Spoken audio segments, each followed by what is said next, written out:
As Orion comes back into Earth's atmospheres, there may be no other part of this that is more important than the heat shield on the bottom of the space capsule here. Why is that so important? Because this is coming in at 25,000 miles per hour. That means there's going to be a tremendous buildup of heat on the bottom of the craft, about 5,000 degrees, half the temperature of the surface of the sun.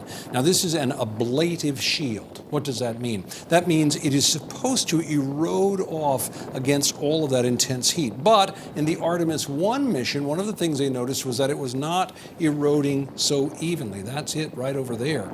And that raised some safety concerns. So what they did was reconfigure the exact way that they're going to bring this back, thinking that that might avoid that problem again, or at least mitigate it, and allow the craft to slow down, slowly pop its 11 different parachutes, and doing so get to a speed where it can safely splash down in the ocean with the 4 astronauts aboard. In nearly 24 hours, it will take on extreme heat as it travels up to 25,000 miles per hour.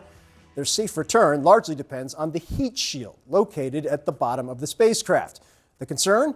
The heat shield has a flaw, and NASA is aware. An identically designed heat shield on the 2022 uncrewed test flight called Artemis I returned damaged, pockmarked with divots and cracks. But NASA is confident it has the problem under control.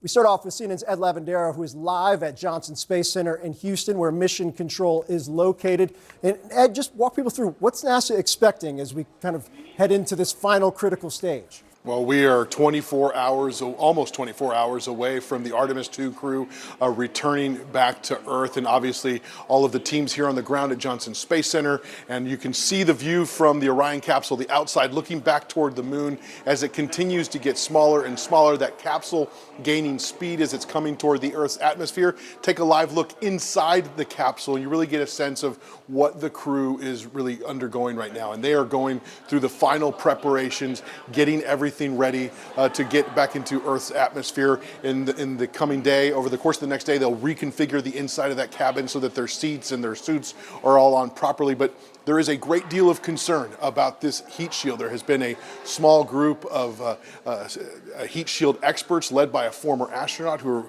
voiced concern about this, but NASA officials insist they've done all the analysis, they've done all the testing. The astronauts themselves have signed off on this plan before they launched, and they feel confident it will go well, but there are still nerves here at Johnson Space Center.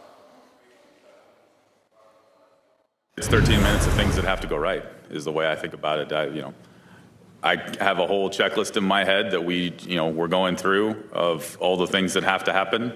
The forward bay cover has to come off, the drogues have to come out, the main chutes have to deploy, the reefing systems have to cut, and we have to get touchdown angle alignment correct, and then hit the water correctly. It's impossible to say you don't have irrational fears left, right? But I'd tell you I don't have any rational fears about what's going to happen. We've done the work we need to, and we have full confidence in the team, the recovery team, the flight control team, analysis, and the work we did.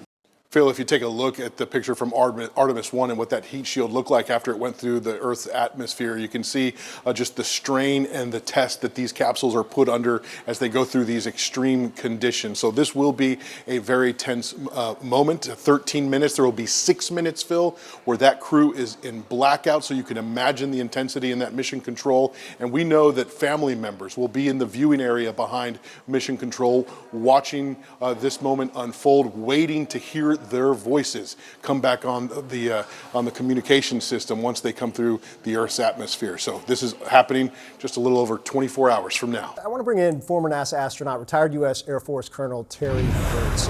Terry, really appreciate your time. NASA says the Artemis II reentry trajectory has been modified with the goal of avoiding the conditions that we've been talking about, the ones that caused Artemis I's heat shield to crack. Despite that, do you have concerns about the unknown risks here related to the heat shield? There's always the concern when you're landing, but I feel confident in this. I have a friend a fellow astronaut who was part of that investigation team. He dove into the details. He's a highly trained engineer, and he looked at it and he was comfortable with it. So on the first unmanned test a few years ago, the capsule came back at a very low angle and it kind of skipped off the atmosphere, and it spent a long time in that high speed, high heat period.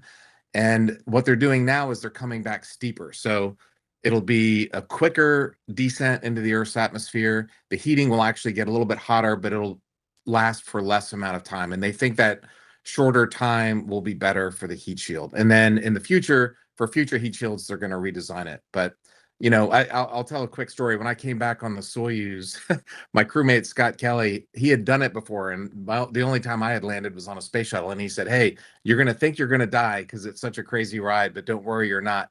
And I'm glad he told me that, because we were tumbling and it was such a crazy ride when we hit the atmosphere. And I remember thinking, I'm glad Scott told me that, or I would have thought. So these guys are in for quite an amazing return to Earth tomorrow, and I'm excited about it. It'll be great to hear their stories first person, as the whole world's been watching them in that small capsule for the last 10 days.